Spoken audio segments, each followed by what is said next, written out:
moi, je commence une série de chroniques auxquelles je réfléchissais depuis un moment.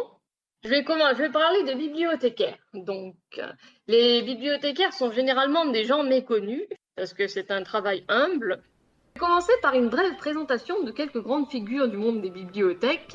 Le premier, Zénodote d'Éphèse, grammairien qui fut le premier bibliothécaire de la célèbre bibliothèque d'Alexandrie au IIIe siècle avant Jésus-Christ, mandaté par les Ptolémées. Ensuite, Guillaume Budet, qui fut le bibliothécaire de François Ier, qui était un humaniste maître de la librairie royale lorsque fut instauré le dépôt légal en 1537. Ensuite, Gabriel Naudet, encore au service des puissants, le bibliothécaire du cardinal Mazarin, qui aida à créer sa bibliothèque, la Mazarine, en 1643.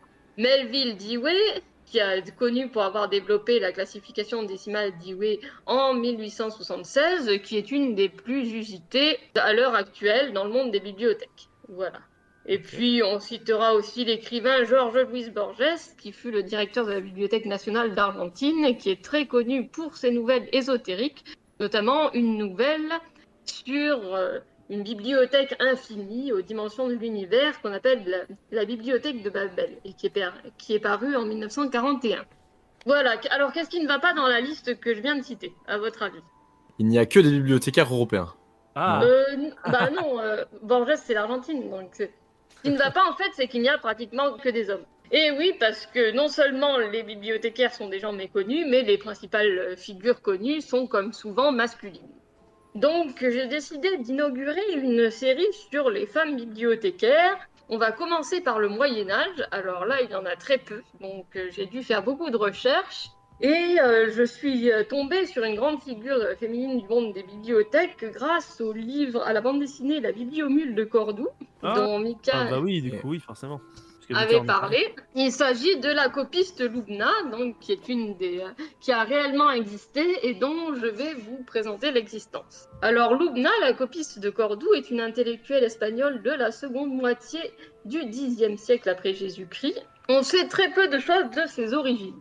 Elle est issue d'une famille chrétienne ibérique, mais on ne sait pas si elle est née esclave à Cordoue ou si elle est née dans un royaume chrétien du nord de l'Espagne à l'époque et qu'elle a été capturée lors d'une razzia et emmenée à Cordoue. On sait qu'elle a été élevée dans le palais du calife omeyyade Abd al-Rahman III, qui a régné donc entre 929 et 961, qu'elle se distinguait par ses connaissances en grammaire, mathématiques, pour la qualité de sa calligraphie et de ses poèmes, ainsi que pour l'acquisition de manuscrits. Étant une jeune fille intelligente et instruite, alors encore une fois, on ne sait pas comment elle a acquis ce savoir parce que tous les esclaves n'étaient pas forcément instruits. Il y avait des esclaves domestiques ou de ferme qui étaient généralement les plus maltraités et d'autres qui avaient de plus hautes fonctions, mais voilà. Peut-être qu'elle venait d'une famille éduquée lorsqu'elle a été capturée ou alors qu'elle a été instruite pour réaliser de plus grands profits sur sa vente, on ne sait pas. Toujours est-il qu'elle est devenue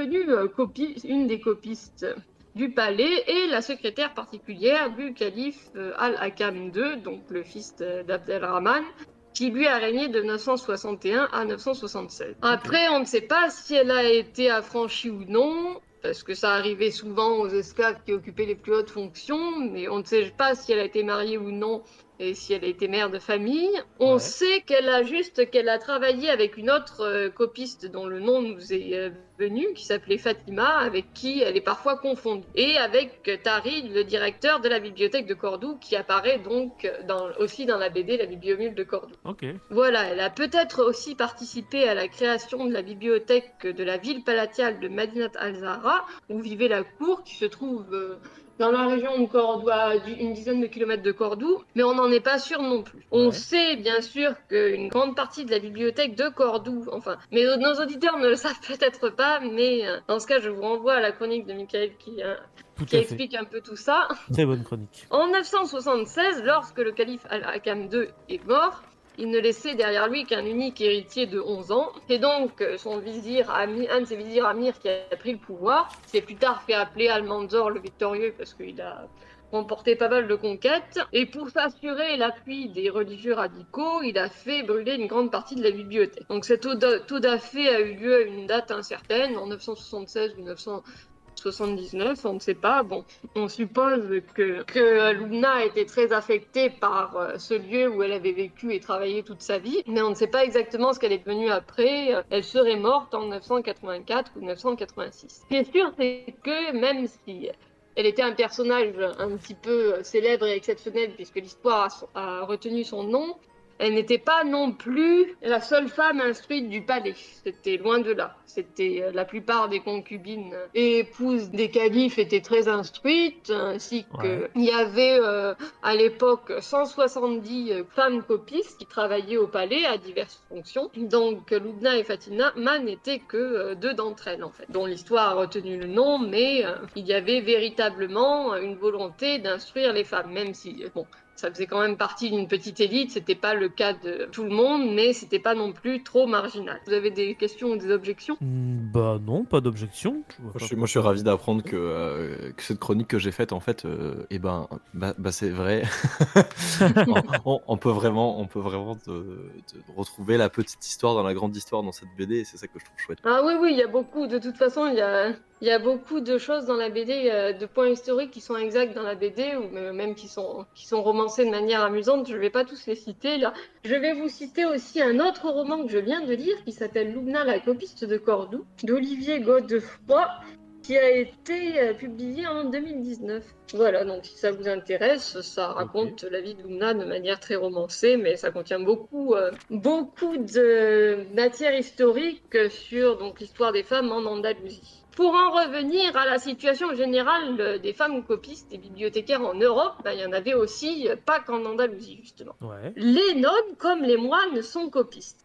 Mais là encore, on a très très peu de sources qui indiquent leur existence. Avant le XIIe siècle, moins de 1% des œuvres manuscrites sont signées d'un nom de femme. En général, en règle générale, de toute façon, les manuscrits n'étaient pas trop signés. C'était plutôt les enlumineurs qui étaient connus, comme le peintre Jean Fouquet par exemple, que les simples copistes, parce que la copie c'était un travail de groupe, il y avait souvent plusieurs personnes qui travaillaient sur un même document, et voilà, dans le scriptorium, c'est-à-dire l'atelier de copie des monastères et des couvents. On a malgré tout des noms de femmes copistes qui nous sont parvenus aussi. Par exemple, Guda au XIIe siècle, qui vécut dans un monastère du Rhin moyen et dont on ne possède qu'un portrait en fait. Le portrait de l'homélière de Saint-Barthélemy, conservé à Francfort depuis le XVe siècle, en fait, dans lequel qu'elle a réalisé elle-même, c'est indiqué dans une notice Guda Peccatrix Mulier scriptit et pinctit lux librum. Ça veut dire Guda, femme pécheresse, a écrit et enluminé ce manuscrit.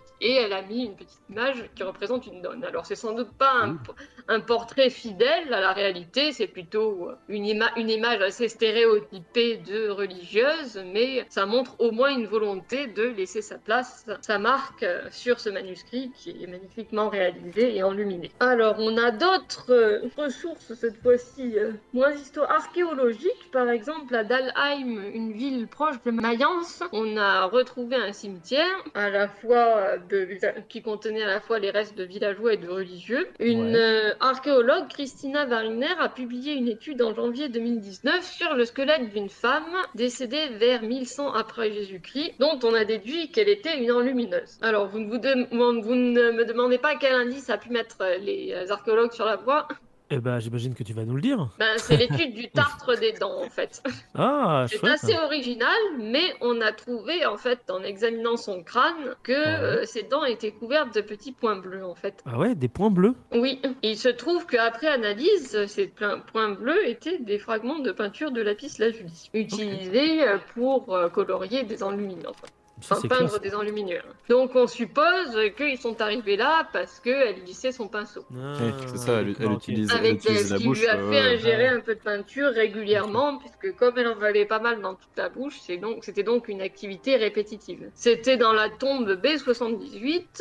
La même étude d'ailleurs signale qu'elle est morte entre 45 et 60 ans en assez bonne santé. Donc elle n'a pas effectué de travaux physiques trop pénibles, son activité devait être la copie. Quoique une fois faut pas croire que la copie était de tout repos, hein, parce qu'on était assis pendant des heures sur un banc courbé. Il y avait beaucoup de moines qui avaient des problèmes de dos ou de main et qui devenaient aveugles à cause du manque de visibilité. D'ailleurs, il y a beaucoup de petites traces manuscrites qui en attestent, parce que les moines s'amusent à écrire voilà, dans l'angle des copies qu'ils ont mal au dos ou qu'il fait trop froid, ou, voilà, ou même à mettre carrément à rajouter des dessins obscènes ou des gribouillis.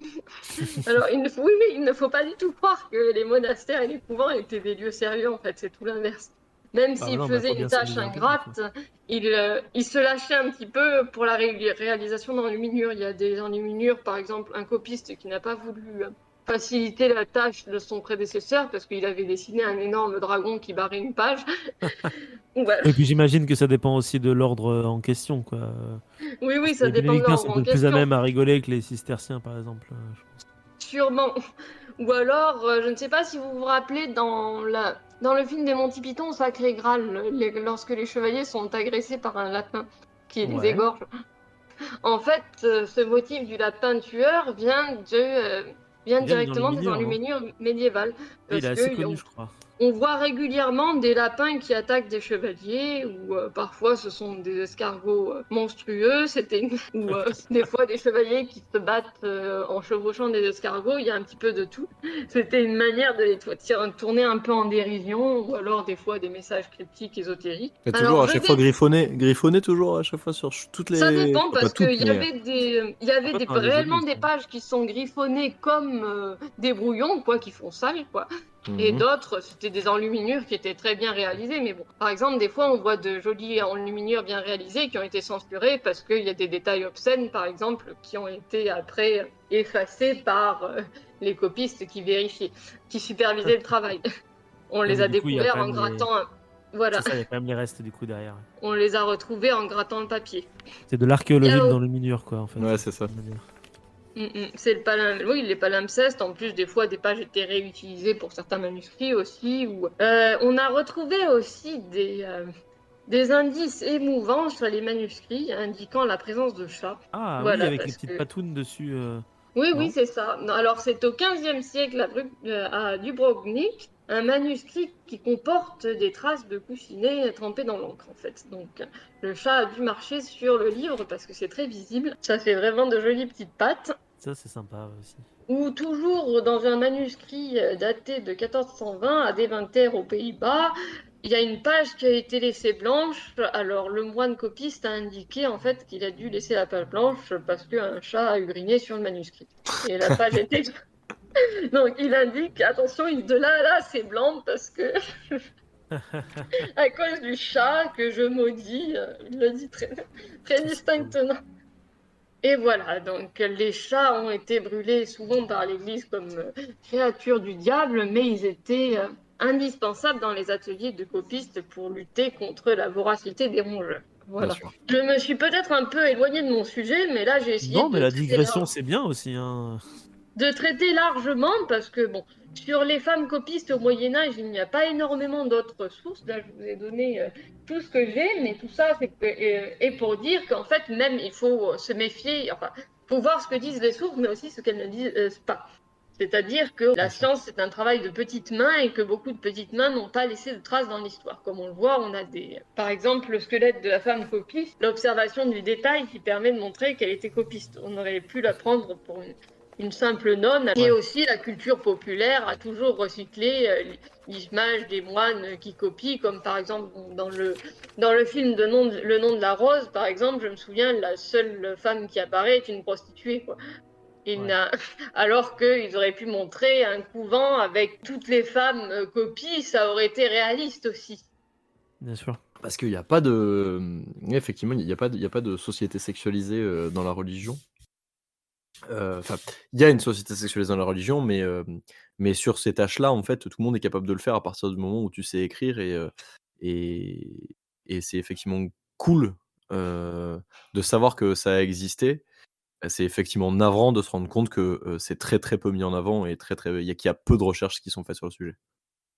Oui, bien sûr, parce que bon, comme on se concentre souvent sur de grandes figures et c'est un tort, quoi. Parce que quand on dépasse justement les grandes figures, on s'aperçoit que derrière, il y en a comme, enfin, il y avait des tas de femmes copistes au Moyen Âge qui savaient lire, ce ne serait en Orient ou en Occident, et qui ont contribué à faire passer le savoir. Ok, Chouette, grave. chouette, chouette, chouette. Voilà, donc est-ce que vous avez des remarques à faire? Bah, pas spécialement de remarques, si ce n'est de te remercier, parce qu'en plus, j'ai oublié de le préciser, honte à moi, pendant le début de la présentation, puisque j'ai mes petites statistiques devant moi, mais c'est vrai que c'est ton premier épisode de la saison 4, Isman. Tu fais ton grand retour pour cet épisode 6, donc merci à toi pour ta venue, quoi. Voilà. Bon, bah de rien, ça fait un moment que je le préparais cet épisode. Moi, c'était hyper chouette et puis, Mm. le petit raccord à la bibliomule, moi, ça m'a fait plaisir. Ouais, mais il y avait justement, Bibliomule. dans la Bibliomule, il y avait beaucoup de détails. La préface était hyper intéressante, notamment, il parlait de la circulation du papier dans Oui. enfin, dans les divers mondes méditerranéens, et c'est ce qui a permis une avance du monde arabo-musulman, parce qu'ils ont Mmh. eu le papier, ce sont les Chinois qui leur ont donné le papier à partir du Ouais. 8e siècle après Jésus-Christ, récupéré lors d'une bataille, et c'est pour ça que le monde arabo-musulman a d'abord été à la pointe de la copie, parce que c'était un matériel beaucoup plus facile à exploiter que Le Et, le volin, parchemin ou le papyrus. et d'ailleurs, quand tu dis papier, c'est papier vraiment à base d'arbres, comme on fait, comme notre Oui, du industrie papier habituelle, ouais. à base d'art, bien sûr, ou à base de chiffon aussi. Ça, c'est, Ah, c'est ça, parce que ça se fait beaucoup, les papiers à base de chiffon. ce sont des fibres textiles, en fait, donc soit du Ouais. bois, soit du chiffon. C'est ce qui a permis l'essor, tout comme plus tard l'invention de l'imprimerie, enfin la réinvention, parce que c'est pareil, Oui, c'est les l'imprimerie. Chinois qui ont inventé l'imprimerie. D'ailleurs, vous avez aussi un Voilà, super épisode à écouter sur ça que je vous mettrai en description, puisqu'on en a parlé avec Raphaël à un moment donné. enfin, la mise en place de l'économie de l'imprimerie, on va dire par Gutenberg, a permis l'essor ensuite du livre imprimé et sa démocratisation. exactement. Nice. Bah ouais, merci beaucoup, du coup, encore une fois, Ismen. Si ce petit instant passé en notre compagnie vous a plu et que vous avez envie d'en passer d'autres avec nous, eh bien n'hésitez pas à vous abonner, mettre un petit pouce bleu, partager la vidéo ou encore nous suivre sur les réseaux sociaux.